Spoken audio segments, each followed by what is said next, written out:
नमस्कार दोस्तों, हम देख रहे थे कक्षा 6 से लेकर 12 तक का राजस्थान अध्ययन, जिसके अंदर हमने कक्षा 6 से लेकर कक्षा 10 तक का राजस्थान अध्ययन है वो देख लिया था।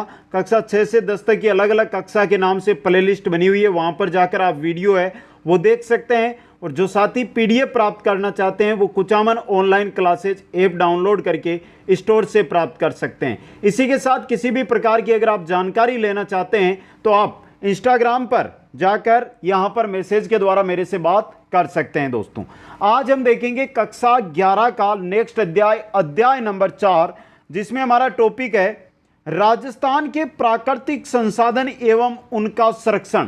प्राकृतिक संसाधन जिनके अंदर वन आ जाते हैं, नदियां आ जाती है, झीलें आ जाते हैं, झीलें, इनके अलावा जो हमारे खनिज संसाधन है, धात्विक है, धात्विक, उनके बारे में आज की इस क्लास के अंदर एनसीईआरटी के बेस पर हम अध्ययन करने वाले हैं। दोस्तों, क्योंकि इनके बारे में हम सभी के बारे में कक्षा 6 से 10 के अंदर संपूर्ण अध्ययन कर चुके हैं।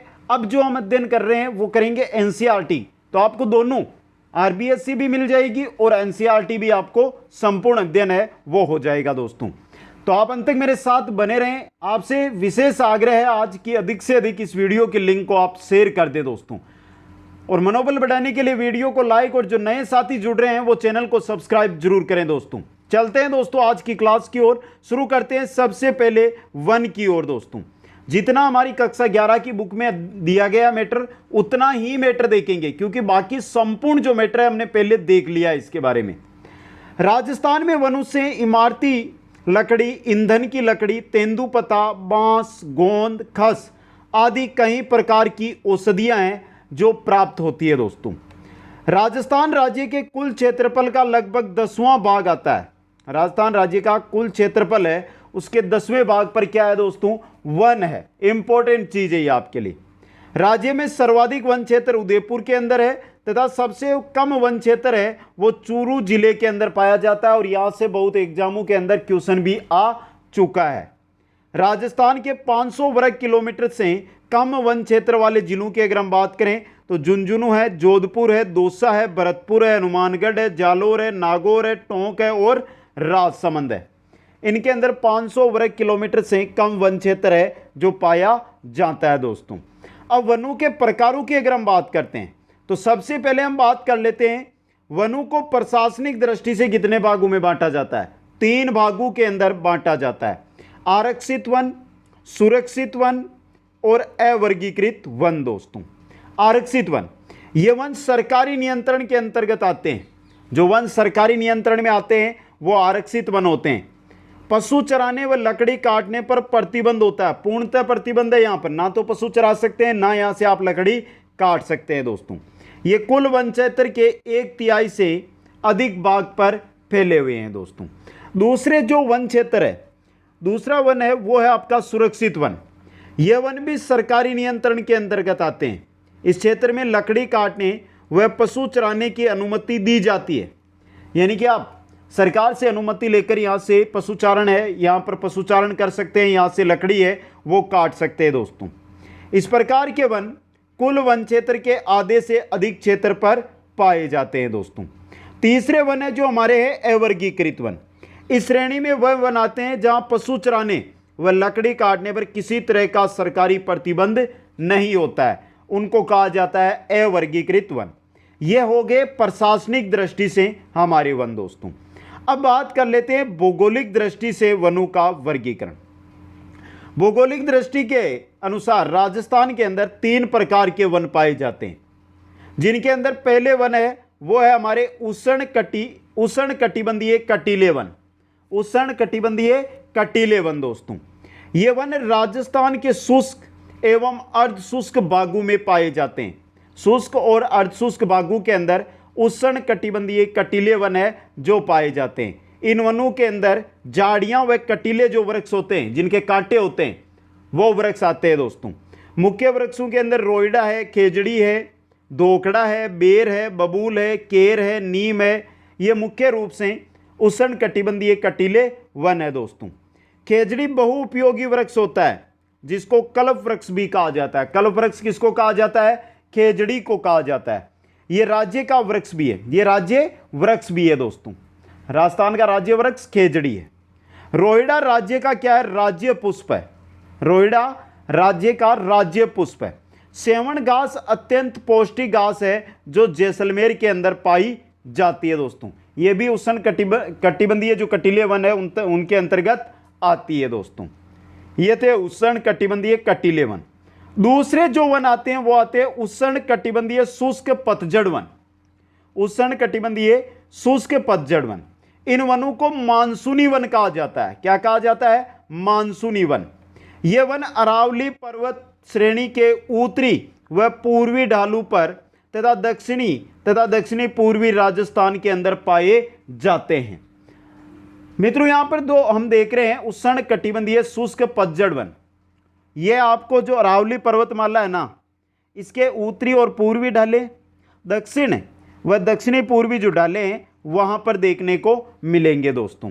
इन वनों के अंदर सागवान, बरगद, तेंदू, सालर, महुआ, गुल्लर, धोक, ढाक, साल, सीताफल, आंवला, बांस, नीम, आम, शीशम, ये आदि है जो मुख्य वृक्ष है जो यहाँ पर मिलते हैं।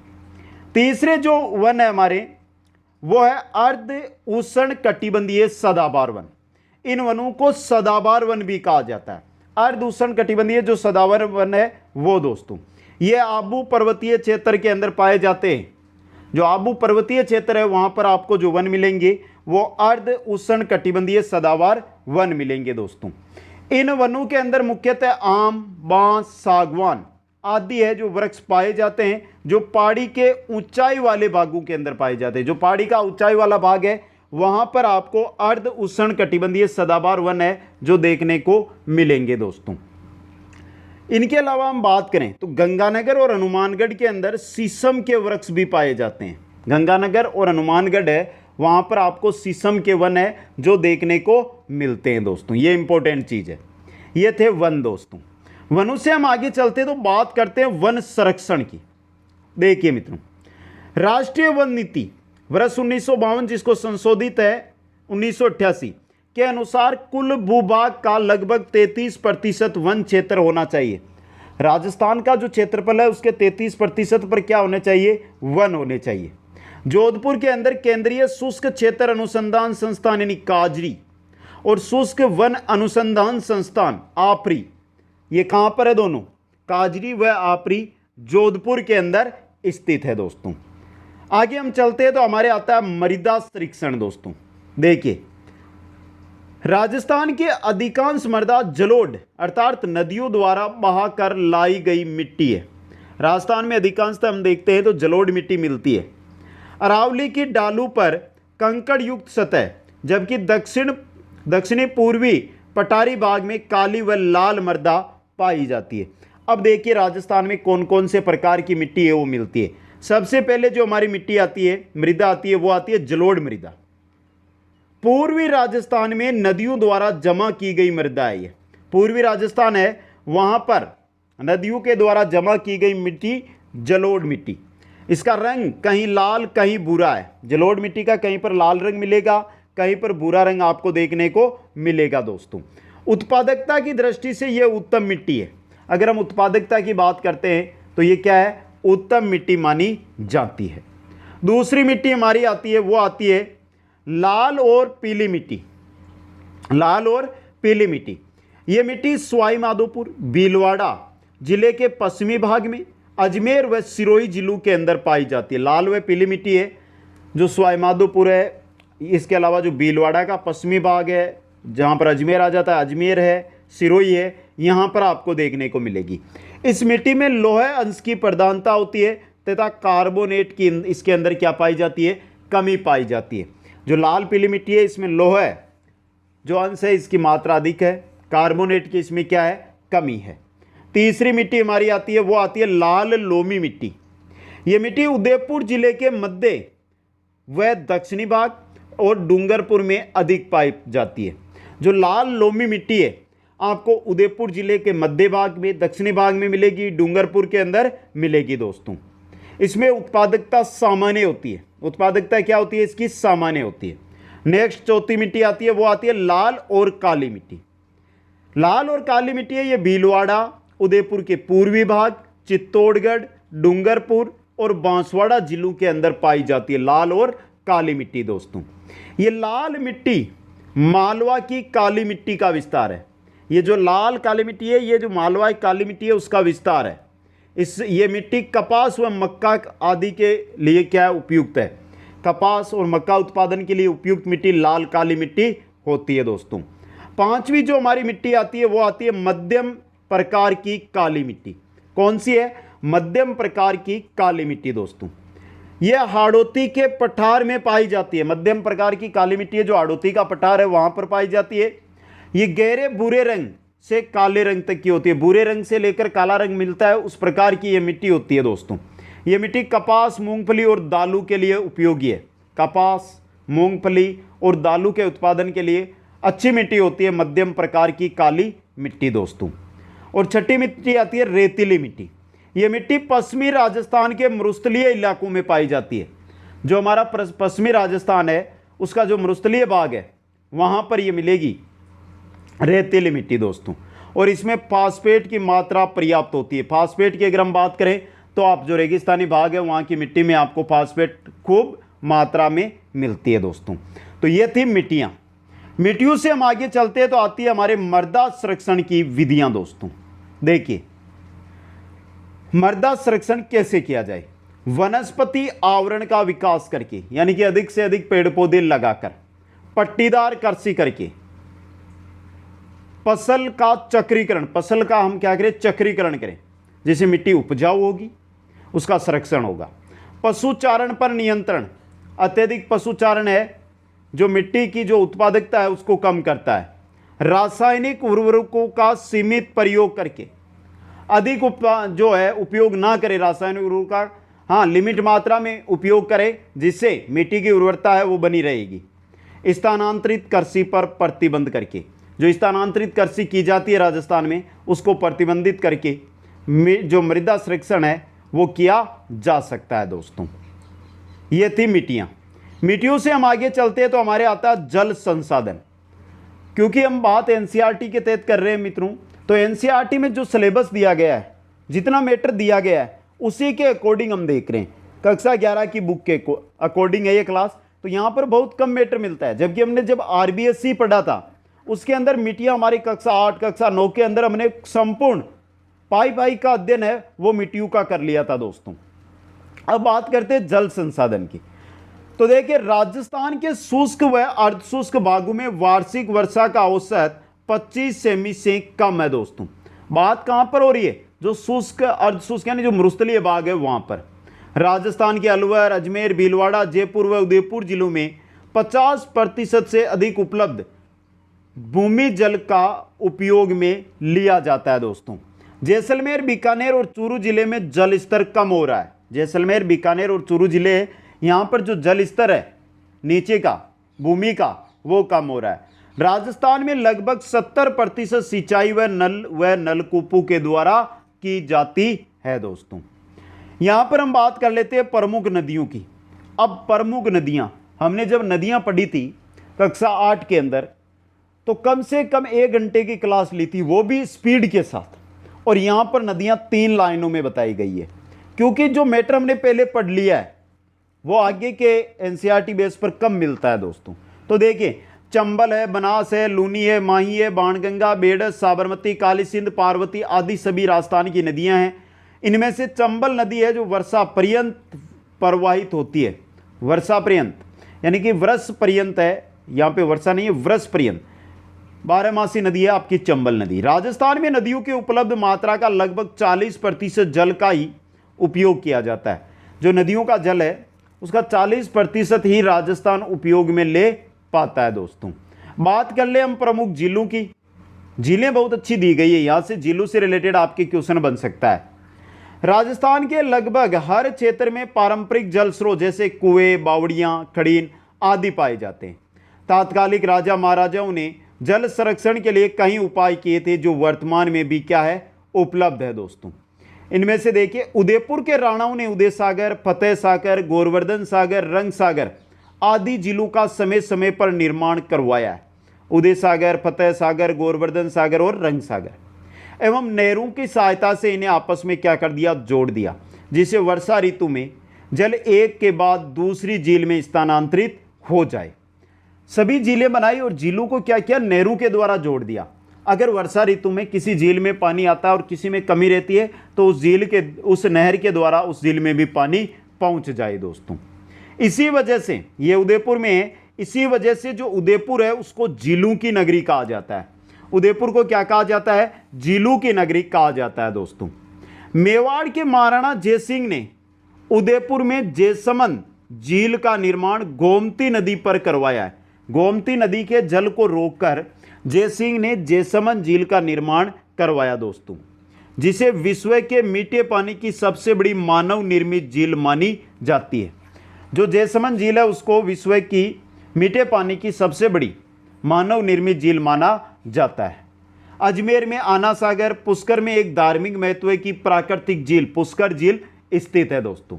राजसमंद जिले में स्थित राजसमंद झील, जिसके उत्तरी भाग को नौचौकी भी कहा जाता है, तो राजसमंद जिले में कौन सी है, राजसमंद झील स्थित है दोस्तों।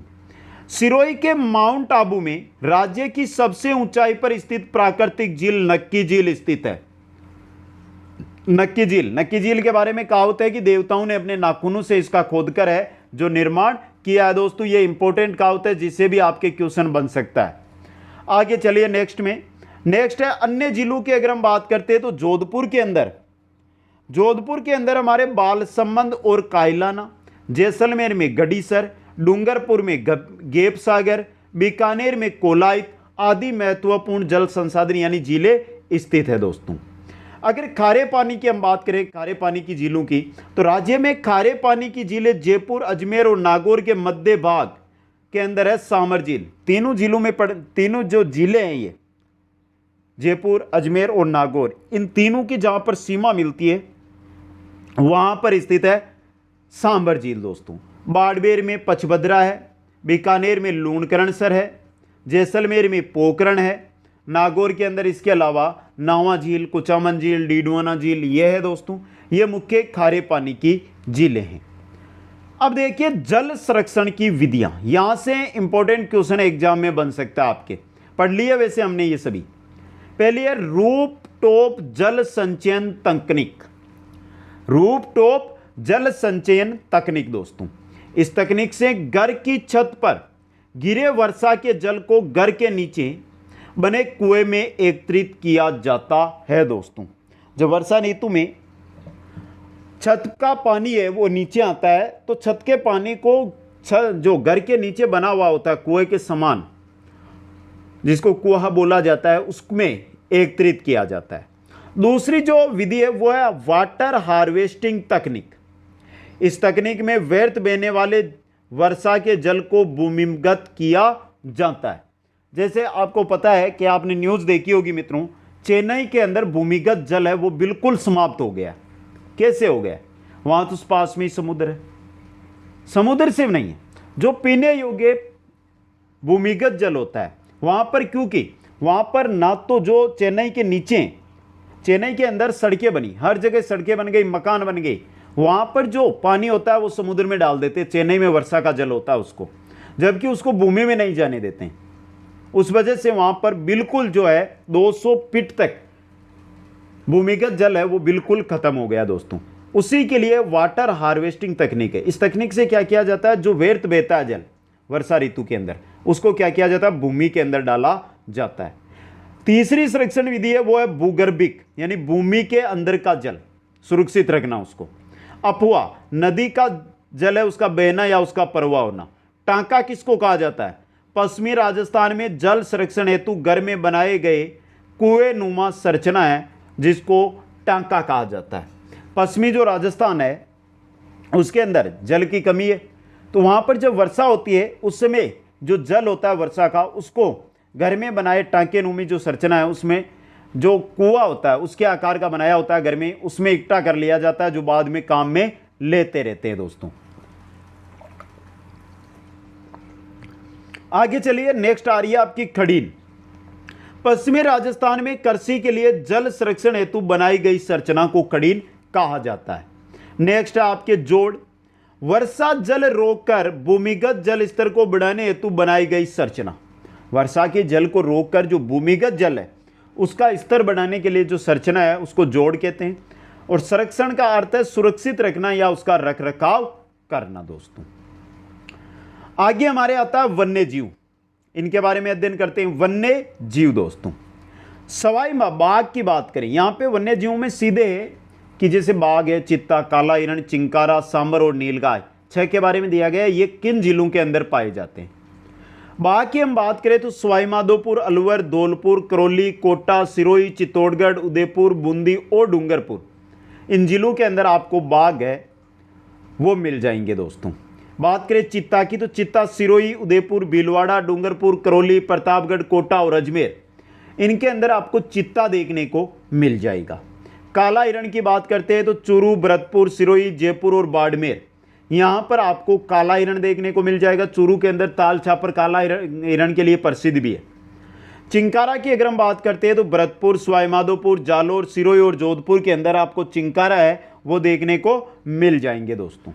सांबर की अगर हम बात करें तो सांबर है भरतपुर, सवाईमाधोपुर, जालोर, सिरोही, झालावाड़, बांसवाड़ा, यहाँ पर आपको सांबर देखने को मिल जाएंगे। नीलगाय भरतपुर, सवाईमाधोपुर, जालोर, सिरोही, जोधपुर, अजमेर, गंगानगर, हनुमानगढ़, यहाँ पर नीलगाय के दर्शन आप कर सकते हैं दोस्तों। यह है वन्य जीव। वन्य जीव से आगे चलते हैं तो आते हैं वन्य पक्षी दोस्तों। अब देखिए राजस्थान का राज्य पक्षी क्या है, गोडाउन है।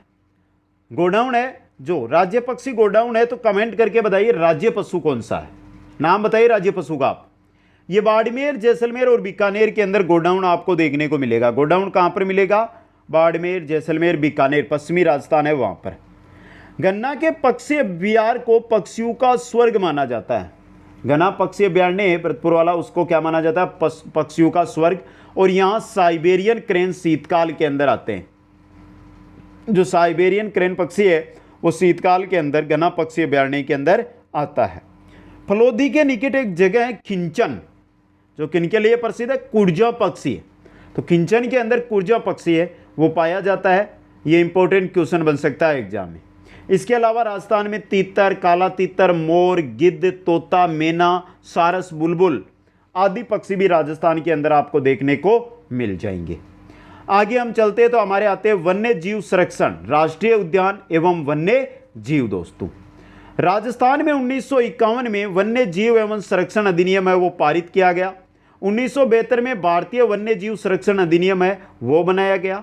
1986 में पर्यावरण संरक्षण एक्ट द्वारा वन्य जीवों के संरक्षण हेतु कानून भी बनाया गया। ये तीनों के तीनों इंपॉर्टेंट है, यहां से सीधा क्वेश्चन आपके बन सकता है। अब चलिए सबसे पहले हम बात करते हैं उद्यानों की। तो सबसे पहले आता है हमारे केवलादेव राष्ट्रीय उद्यान। यह अभ्यारण्य है जो आपके भरतपुर जिले के अंदर स्थित है और एशिया में पक्षियों का सबसे बड़ा प्रजनन केंद्र। यह क्वेश्चन बहुत एग्जामों में आया है। एशिया में पक्षियों का सबसे बड़ा प्रजनन केंद्र है केवलादेव राष्ट्रीय उद्यान। इसको गन्ना पक्षी अभ्यारण्य के नाम से भी जाना जाता है, गन्ना के नाम से यानी गन्ना पक्षी अभ्यारण्य के नाम से। यहाँ पर साइबेरियन क्रेन सारस है जो, बगुले, बैया, कोयल, बटेर, मोर, चकवा चकवी आदि पक्षी है जो पाए जाते हैं दोस्तों। नेक्स्ट हमारा जो उद्यान आता है वो आता है रणथंभौर राष्ट्रीय उद्यान। यह अभ्यारण्य कहाँ पर है, सवाई माधोपुर जिले के अंदर है। रणथंभौर राष्ट्रीय उद्यान कहाँ पर है, सवाई माधोपुर के अंदर। और यहाँ पर बाघ, भालू, चित्तल, सांबर, नीलगाय, मगरमच्छ ये जो है पक्षी है जो पाए जाते हैं, पशु पक्षी यहाँ पे पाए जाते हैं दोस्तों। ये राष्ट्रीय उद्यान भारतीय बाघ के लिए प्रसिद्ध है। रणथंभौर राष्ट्रीय उद्यान है जो भारतीय बाघ के लिए प्रसिद्ध उद्यान है दोस्तों। नेक्स्ट है आपका सरिस्का वन्य जीव अभ्यारण्य, टाइगर प्रोजेक्ट सरिस्का अलवर दोस्तों। राजस्थान सरकार ने इसे 1955 में क्या किया था, अभ्यारण्य घोषित किया था। 1990 में इसे राष्ट्रीय उद्यान का दर्जा मिला। यहाँ केंद्र सरकार द्वारा बाघ परियोजना भी संचालित की जा रही है दोस्तों। इसमें बाघ, बगेरा, सांबर, चित्तल, नीलगाय, काला खरगोश आदि पाए जाते हैं सरिस्का वन्य जीव अभ्यारण्य के अंदर। नेक्स्ट आता है राष्ट्रीय मरु उद्यान जैसलमेर वाला, जिसकी स्थापना 1981 में की गई। ये जैसलमेर और बाड़मेर जिलों दोनों की सीमा पर है, दोनों जिलों के अंदर विस्तृत है दोस्तों। अब बात करते हैं अन्य अभ्यारण्यों की। चलिए अन्य अभ्यारण्यों की अगर हम बात करते हैं तो पहला आता है जुआर सागर अभ्यारण्य, कहाँ पर है? कोटा जिले में। बंद बरेटा वन्य जीव अभ्यारण्य कहाँ पर है? भरतपुर जिले में। भैंसरोडगढ़ वन्य जीव अभ्यारण्य कहाँ पर है? चित्तौड़गढ़ में। सवाई मानसिंह वन्य जीव अभ्यारण्य कहाँ पर है? सवाई माधोपुर में। रामसागर वन्य जीव अभ्यारण्य कहाँ पर है? धौलपुर में। जयसमंद वन्य जीव अभ्यारण्य कहाँ पर है? उदयपुर में। सज्जनगढ़ वन्य जीव अभ्यारण्य कहाँ पर है? उदयपुर के अंदर। नाहरगढ़ वन्य जीव अभ्यारण्य कहाँ पर है? जयपुर के अंदर। इसके अलावा शेरगढ़ वन्य जीव अभ्यारण्य है जो बारां में, और ताल छापर वन्य जीव अभ्यारण्य जो काले हिरणों के लिए प्रसिद्ध है वो चूरू के अंदर स्थित है दोस्तों। ये थे हमारे अभ्यारण्य और राष्ट्रीय उद्यान। इसके अलावा हम बात कर लेते हैं मृग वनों की।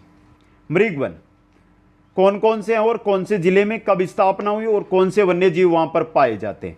पहला है अशोक विहार जो जयपुर में है, और हिरण और चिंकारा वन्य जीव यहां पर पाए जाते हैं मुख्य रूप से। माचिया सफारी है जोधपुर में, 1985 में इसकी स्थापना हुई।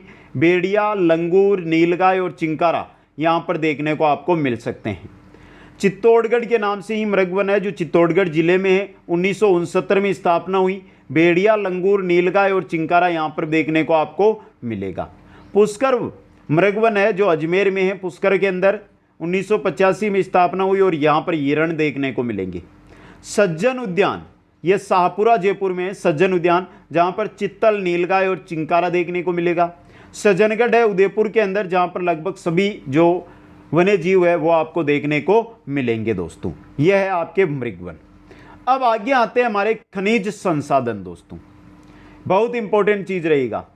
खनिज संसाधनों के बारे में जो जानकारी यहां पर दी गई है वो बहुत ही अच्छी जानकारी मिलेगी आपको। चलिए मित्रों, राजस्थान को खनिजों का संग्रहालय या खनिजों का अजायब घर कहा जाता है। किसको? राजस्थान को दोस्तों। राजस्थान का वोलेस्टोनाइट, जास्पर, सीसा जस्ता आदि खनिजों में एकाधिकार है।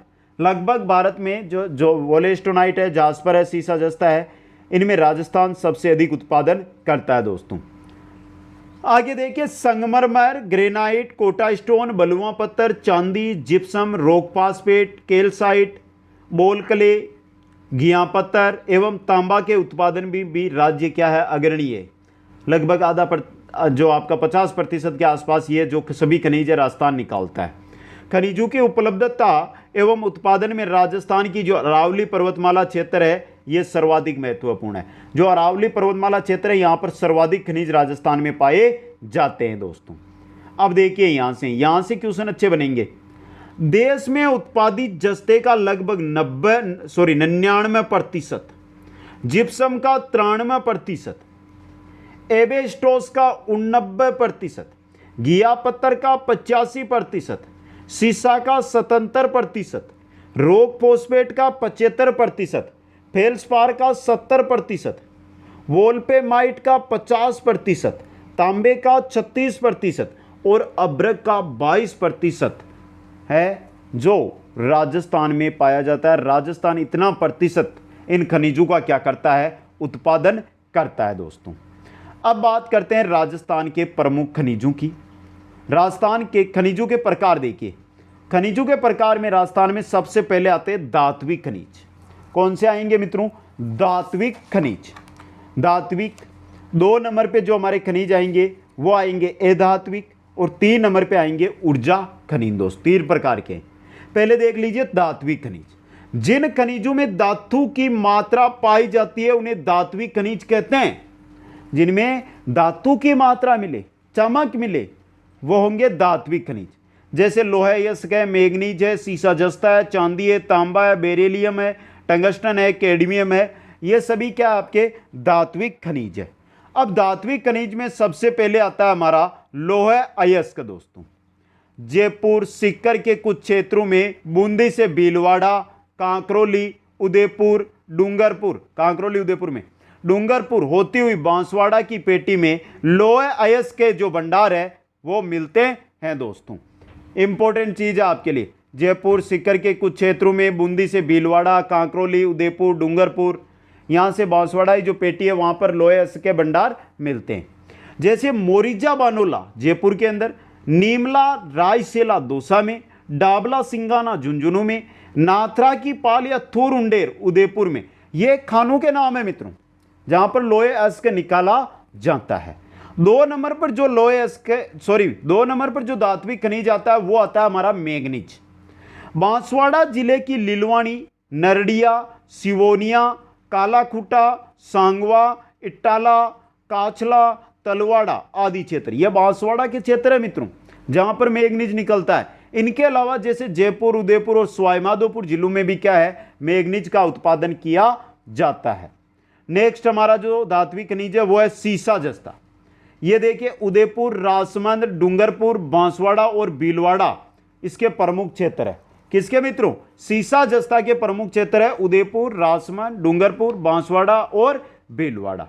अन्य क्षेत्रों में देखिए जावर, देबारी, मोचिया, मगरा ये मुख्य खाने हैं यहां पर सीसा जस्ता के। उदयपुर में रामपुरा आगूचा है भीलवाड़ा में, राजपुरा दरीबा है भीलवाड़ा में, चौथ का बरवड़ा है सवाईमाधोपुर में। यहां पर सीसा जस्ता मुख्य रूप से निकाला जाता है दोस्तों। चौथा धात्विक खनिज आता है हमारा तांबा। तांबे का उत्पादन देखिए खेतड़ी, सिंगाना ये झुंझुनू में क्षेत्र है, खोदरीबा, थानागाजी, भगत का बास ये है अलवर के अंदर, और रेल मगरा है राजसमंद में। यहां से जो है तांबा निकाला जाता है। खेतड़ी तांबे की राजधानी कहते हैं जिसको। टंगस्टन है जो डेगाना नागौर, नाना कराब पाली, 2 जगह है। डेगाना तो है नागौर के अंदर और नाना कराब है पाली के अंदर, वहां से टंगस्टन प्राप्त किया जाता है। सर्वाधिक टंगस्टन नागौर के डेगाना से प्राप्त होता है। छठवां हमारा जो धात्विक खनिज है वो है चांदी दोस्तों। राजस्थान में सीसा जस्ता के साथ मिश्रित रूप से चांदी का उत्पादन किया जाता है। राजस्थान में चांदी अकेली नहीं मिलती है, सीसा जस्ता के साथ मिश्रित रूप में मिलती है। उदयपुर और भीलवाड़ा आदि क्षेत्रों से चांदी का उत्पादन है जो किया जाता है दोस्तों। आगे चलिए, ये थे हमारे धात्विक खनिज। धात्विक खनिजों के बाद आते हैं अधात्विक खनिज। किनको कहते हैं अधात्विक? जिन खनिजों में धातु की मात्रा नहीं पाई जाती उन्हें अधात्विक खनिज कहा जाता है। जैसे अधात्विक खनिजों की अगर हम बात करें तो ये देखिए उर्वरक खनिज जिनमें जिप्सम, रॉक फॉस्फेट, पाइराइट आते हैं। बहुमूल्य पत्थर में पन्ना, तांबड़ा, हीरा आता है। आणविक एवं विद्युत उपयोगी आते हैं अभ्रक, यूरेनियम। रासायनिक खनिज में नमक, बेराइट, ग्रेनाइट, स्टील, स्लेट है। उष्मारोधी, उच्चताप सेनीय व मृत्तिका खनिज जिनमें asbestos, feldspar, silica sand, quartz, magnesite, vermiculite, चीनी मिट्टी, डोलोमाइट ये उष्मारोधी, उच्चताप सेनीय या मृत्तिका खनिज है। अन्य खनिजों में घिया पत्थर है, कैल्साइट है, स्टेलाइट है। ये अन्य खनिजों के अंदर जो अधात्विक खनिज है वो है दोस्तों। अब चलिए मुख्य कौन कौन से जो अधात्विक खनिज है वो राजस्थान में है उनके बारे में देख लेते हैं। सबसे पहले आता है हमारा एस्बेस्टोस दोस्तों। एस्बेस्टोस भारत का जो लगभग 90% एस्बेस्टोस है वो राजस्थान उत्पादित करता है। इंपॉर्टेंट चीज है आपके लिए। उदयपुर, डूंगरपुर, अजमेर और जोधपुर क्षेत्र में मुख्य रूप से इसका उत्पादन है वो किया जाता है। 2 नंबर पर अधात्विक खनिज आता है फेल्सपार। राज्य का अधिकांश फेल्सपार है वो अजमेर से प्राप्त होता है दोस्तों। मुख्य रूप से लगभग ये मानकर चलो कि एकाधिकार है अजमेर जिले का। अन्य क्षेत्र के अंदर जयपुर, पाली, टोंक, सीकर, उदयपुर, बांसवाड़ा यहां से फेल्सपार का उत्पादन है जो किया जाता है दोस्तों। 3 नंबर पे आता है हमारा अधात्विक खनिज वो है अभ्रक। राजस्थान में अभ्रक उत्पादन की अभ्रक पेटी है वो जयपुर, टोंक, भीलवाड़ा, उदयपुर, सीकर में तोरावाटी, अजमेर, राजसमंद, अलवर और पाली जिले में होता है। तो यहां पे देखिए जो जगह बताइए यहां पर अभ्रक का उत्पादन किया जाता है। जिप्सम की बात करें तो जिप्सम नागौर, बीकानेर, हनुमानगढ़, जैसलमेर, बाड़मेर, पाली आदि क्षेत्रों में जो मरुस्थलीय क्षेत्र है लगभग वहां पर आपको जिप्सम का उत्पादन मिलेगा। और भारत का लगभग 99% जिप्सम है जो कहाँ उत्पादित होता है, इंपॉर्टेंट भारत है, भारत का 99% जिप्सम है वो राजस्थान में उत्पादित होता है या पाया जाता है। नेक्स्ट 5वां जो आता है वो है रॉक फॉस्फेट दोस्तों। रॉक फॉस्फेट है जो उदयपुर, बांसवाड़ा, जैसलमेर और जयपुर जिलों में पाया जाता है या उत्पादित किया जाता है इन जिलों से। डोलोमाइट है ये बांसवाड़ा, उदयपुर, राजसमंद, अलवर, झुंझुनू, सीकर, भीलवाड़ा आदि जिलों से उत्पादित किया जाता है। घिया पत्थर की अगर हम बात करें तो राजसमंद, उदयपुर, दौसा, अजमेर, अलवर, डूंगरपुर, बांसवाड़ा, करौली और भीलवाड़ा से इसको प्राप्त किया जाता है दोस्तों। नेक्स्ट 8 नंबर जो हमारा अधात्विक खनिज आता है वो आता है इमारती पत्थर या संगमरमर। इसके लिए मकराना प्रसिद्ध है। सफेद संगमरमर के लिए प्रसिद्ध जगह है मकराना, नागौर में दोस्तों। अन्य क्षेत्रों के अंदर देखिए किशनगढ़, अलवर, सीकर, उदयपुर, राजसमंद, बांसवाड़ा, जालोर, पाली, बूंदी, अजमेर, ये इमारती पत्थर संगमरमर के लिए क्या है, प्रसिद्ध है दोस्तों। बात करें चूना पत्थर की, चूना पत्थर है ये सिरोही, उदयपुर, चित्तौड़गढ़, बूंदी, कोटा, जैसलमेर, बांसवाड़ा, अजमेर, अलवर, जयपुर, नागौर, जोधपुर, करीब करीब मानकर चलो कि मध्य राजस्थान से हम पश्चिम की ओर निकलते हैं तो वहां पर आपको क्या मिल जाएगा, या दक्षिणी जो राजस्थान है वहां पर चूना पत्थर आपको मिल जाएगा दोस्तों। नेक्स्ट है धात्विक खनिजों में बात करें तो आता है हमारा बलुआ पत्थर, जो जोधपुर, कोटा, बूंदी और भीलवाड़ा में बलुआ पत्थर है जो पाया जाता है, उसको निकाला जाता है। अब थोड़ा सा टॉपिक बचा है मित्रों, एक बार कमेंट करके बताना है आप साथियों को कि क्लास आपको आज की कैसी लगी। देखते हैं कौन कौन साथी कमेंट करते हैं। बात करें 11 नंबर है धात्विक खनिज की तो आता है पन्ना। उदयपुर जिले के उत्तर में एक पेटी के अंदर पन्ना मिलता है, उदयपुर जिले के उत्तर भाग में, जिसका विस्तार देवगढ़ से कांकरोली राजसमंद जिले में है। देवगढ़ उदयपुर से लेकर कांकरोली राजसमंद तक उस पेटी का विस्तार है। अजमेर के राजगढ़ क्षेत्र में भी पन्ना मिलता है, अजमेर का राजगढ़ क्षेत्र है वहां पर भी क्या मिलता है, पन्ना उत्पादित किया जाता है। और 12वां जो हमारा दिया गया है वो अधात्विक खनिज है तांबड़ा। यह लाल गुलाबी रंग का पारदर्शी रत्न होता है तांबड़ा, जो टोंक, अजमेर, भीलवाड़ा, सीकर और चित्तौड़गढ़ जिलों से उत्पादित किया जाता है दोस्तों। धात्विक, अधात्विक और तीसरे प्रकार के जो खनिज होते हैं वो होते हैं ऊर्जा खनिज। जिन खनिजों से हमें ऊर्जा प्राप्त होती है उन्हें हम ऊर्जा खनिज कहते हैं या कहा जाता है, जैसे कोयला है, खनिज तेल है, प्राकृतिक गैस है। इनके बारे में इतना ही वहां पर दिया गया, जबकि हमने इनके बारे में कहां पर कोयला निकाला जाता है, कहां से खनिज तेल है, कहां से प्राकृतिक गैस मिलती है, इनका अध्ययन पहले हमने कक्षा 8 में, कक्षा 9 के अंदर 2 बार पूर्ण अध्ययन कर लिया था दोस्तों। अब कमेंट करके बता दो आज की क्लास एनसीईआरटी बेस पर थी तो आपको कैसी लगी दोस्तों। सभी साथियों के कमेंट चाहता हूं आज की क्लास पे। मैं वीडियो को लाइक और शेयर अधिक से अधिक कर दे, जिससे एक के भलाई करेंगे तो आगे आपको भी उस भलाई का फल मिलता रहेगा दोस्तों। आप सभी को बहुत बहुत धन्यवाद। जय हिंद, जय भारत।